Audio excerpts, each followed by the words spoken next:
ዛሬ የተፈጠረው ነገር በሩታ እምነት ላይ ትልቅ ጥያቄ የሚጥል ነገር ነው። ሰላም ጤና ይስጥልኝ፣ እንዴት ናችሁ? ለዚህ ቻናል አዲስ ከሆናችሁ ሰብስክራይብ በማድረግ ቤተሰቦቼ እንድትሆኑ ጋብዛለሁ። ቪዲዮውን ላይክ በማድረግ ጀምሩት። እንዲሁም ቪዲዮውን አይታችሁ ጨርሱ የእናንተን ሀሳብ አስተያየት ኮሜንት ላይ አስቀምጡልኝ። እንግዲህ በመጨረሻ ፋይናሊ እንግዲህ ልዑል ተገኝቷል። ይሄ በጣም ደስ የሚል ነገር ነው። ምክንያቱም ምንም ነገር ሳይሆን በጥሩ ሁኔታ ላይ መገኘቱ በራሱ ትልቅ ነገር ስለሆነ ማለት ነው። ነገር ግን ባለፈው ያልነው ነገር ትክክል ሆኖ አግኝተነዋል። ይህ ምንድነው? ሩታ አብርሃም ጋር ነው ልዑል ያለው ስትል፣ አብርሃም ደግሞ ሩታ ጋር ነው ያለው ሲል በመሃል ሌላ ሶስተኛ ወገን ሰርቆት እንዳይሆን እያልን እያወራን ነበረ። ያው እንግዲህ ልጁ እድለኛ ሲሆን ያው አክስቱ ጋር ሆኗል ማለት ነው። ለማንኛውም ግን በዚህ አጋጣሚ ሌላ ሰው ወስዶት ቢሆን ኖሮ ልዑል አደጋ ላይ ይወድቅ ነበር ማለት ነው። ለማንኛውም ልዑል በጥሩ ሁኔታ ስለተገኘ እንግዲህ ሁላችንም ደስተኞች ነን። ከዚያ በዘለለ ግን የተደረገው ነገር ትክክል ነው ወይስ አይደለም የሚለው ደግሞ ትልቅ ጥያቄ ነው።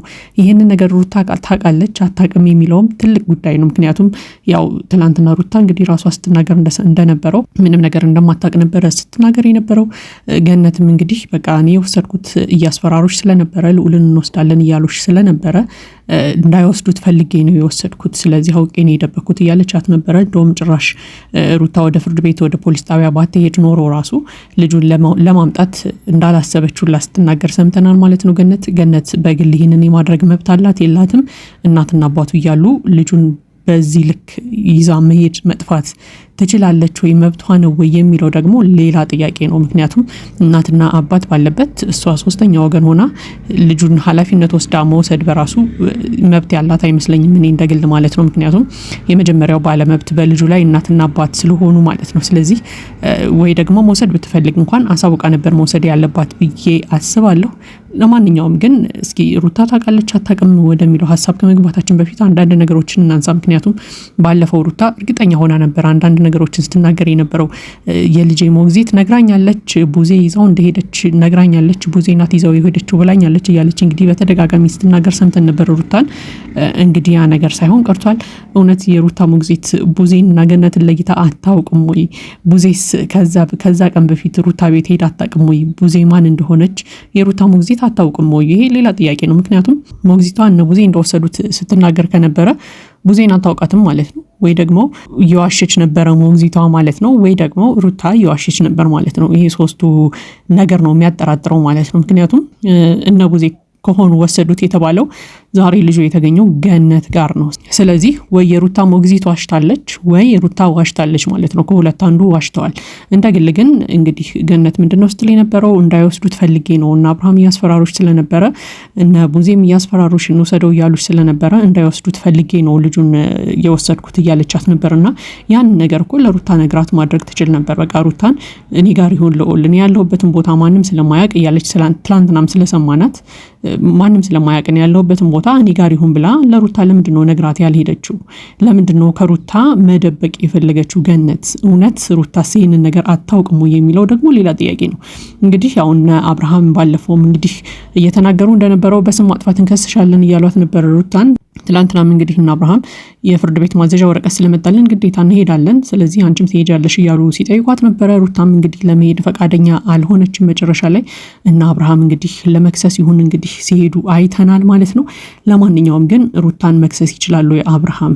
ሩታስ በምን አግባብ ነው ልትከሰስ የምትችለው የሚለው ደግሞ ሌላ ጥያቄ ነው ማለት ነው። ምክንያቱም ባለፈውም እንዳልነው ነው እንግዲህ አብርሃም ሩታን መክሰስ ይችላል፣ በስም ማጥፋትም ሊሆን ይችላል የሚከሳት።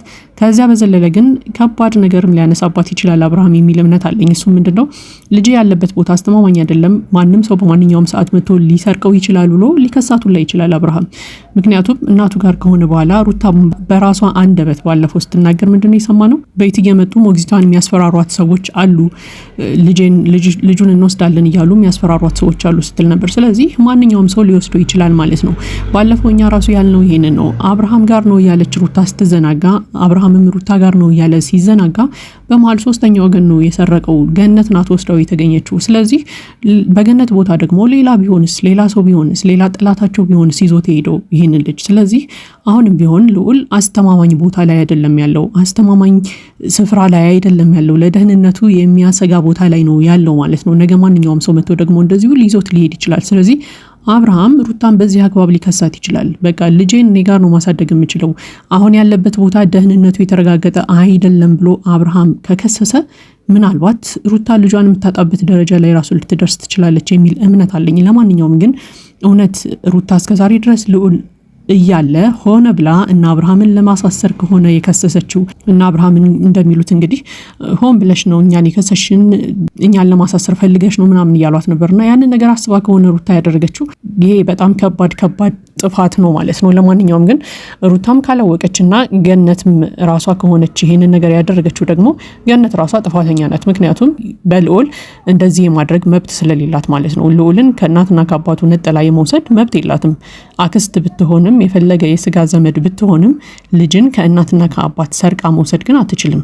ስለዚህ እና አብርሃም ገነትን ራሱ ሊከሱ ይችላሉ የሚል እምነት አለኝ። ለማንኛውም እንግዲህ ሩታ አንዳንድ ነገሮችን ስትናገር ሰምተናል። ባለፈው ነጉዜ መተው ስላስፈራሩኝ ስለዛቱብኝ እነሱ ናቸው መጀመሪያ ተጠርጣሪ የሚሆኑት፣ ስለዚህ እነሱን የጠረጠርኩት ፖሊስ እኔን ምንም ሊያደርገኝ አይችልም ስትል ሰምተናታል። እንግዲህ ያንን ያው ከፖሊስ ጣቢያ በኋላ እንግዲህ የፖሊሶችን ምላሽ ሰምተን የምንነጋገርበት ነገር ነው የሚሆነው ማለት ነው። ነገር ግን ቡዜም ብትሆን አብርሃምም ወይ ሄርሜላም ደግሞ በስም ማጥፋት ሩታን እንከሳለን ብለዋል።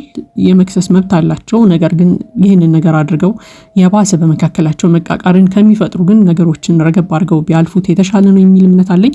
ነገር ግን ደግሞ ትልቅ የቤት ስራ ይጠብቃቸዋል ብዬ አስባለሁ። እሱም ምንድነው ልዑልን መጠበቅ፣ ልዑልን ደህንነቱ የተጠበቀ ቦታ ላይ አድርገው ማሳደግ ደግሞ የሁሉም ኃላፊነት ነው የሚል እምነት አለኝ። ምክንያቱም አሁን ላይ እኔ እንደገል በተጠይቁኝ ልዑል ደህንነቱ የተጠበቀ ቦታ ላይ ነው ያለው ብዬ ለመናገር ስለሚያሰጋኝ ማለት ነው። ምክንያቱም የፈለገ ሰው መጥቶ በማንኛውም ሰዓት ይዞት ሊሄድ እንደሚችል ሁላ እየተሰማኝ ነው ያለው በሚያደርጓቸው እስከዛሬም ባየናቸው ነገሮች ማለት ነው። ስለዚህ የራሳችሁን ጭቅጭቅ፣ የራሳችሁን ጸብ፣ መጠላላት፣ መገፋፋት ወደ ጎን አድርጉትና ልጃችሁ ደህንነቱ ተጠብቆ የሚያድግበትን መንገድ ብትፈጥሩለት መልካም ነው የሚል እምነት አለኝ። ለማንኛውም ይሄ የኔ ሀሳብ አስተያየት ነው። የእናንተን ሀሳብ አስተያየት ኮሜንት ላይ ያስቀምጡልኝ። ለዚህ ቻናል አዲስ ከሆናችሁ ሰብስክራይብ በማድረግ ቤተሰቦች እንድትሆኑ ጋብዛለሁ። ቪዲዮ ላይክ በማድረግ አበረታቱን። መልካም ጊዜ ይሁንላችሁ። አብርሃምም ወይ ሄርሜላም ደግሞ በስም ማጥፋት ሩታን እንከሳለን ብለዋል። የመክሰስ መብት አላቸው። ነገር ግን ይህንን ነገር አድርገው የባሰ በመካከላቸው መቃቃርን ከሚፈጥሩ ግን ነገሮችን ረገብ አድርገው ቢያልፉት የተሻለ ነው የሚል እምነት አለኝ። ነገር ግን ደግሞ ትልቅ የቤት ስራ ይጠብቃቸዋል ብዬ አስባለሁ። እሱም ምንድነው ልዑልን መጠበቅ፣ ልዑልን ደህንነቱ የተጠበቀ ቦታ ላይ አድርገው ማሳደግ ደግሞ የሁሉም ኃላፊነት ነው የሚል እምነት አለኝ። ምክንያቱም አሁን ላይ እኔ እንደገል በተጠይቁኝ ልዑል ደህንነቱ የተጠበቀ ቦታ ላይ ነው ያለው ብዬ ለመናገር ስለሚያሰጋኝ ማለት ነው። ምክንያቱም የፈለገ ሰው መጥቶ በማንኛውም ሰዓት ይዞት ሊሄድ እንደሚችል ሁላ እየተሰማኝ ነው ያለው በሚያደርጓቸው እስከዛሬም ባየናቸው ነገሮች ማለት ነው። ስለዚህ የራሳችሁን ጭቅጭቅ፣ የራሳችሁን ጸብ፣ መጠላላት፣ መገፋፋት ወደ ጎን አድርጉትና ልጃችሁ ደህንነቱ ተጠብቆ የሚያድግበትን መንገድ ብትፈጥሩለት መልካም ነው የሚል እምነት አለኝ። ለማንኛውም ይሄ የኔ ሀሳብ አስተያየት ነው። የእናንተን ሀሳብ አስተያየት ኮሜንት ላይ ያስቀምጡልኝ። ለዚህ ቻናል አዲስ ከሆናችሁ ሰብስክራይብ በማድረግ ቤተሰቦች እንድትሆኑ ጋብዛለሁ። ቪዲዮ ላይክ በማድረግ አበረታቱን። መልካም ጊዜ ይሁንላችሁ።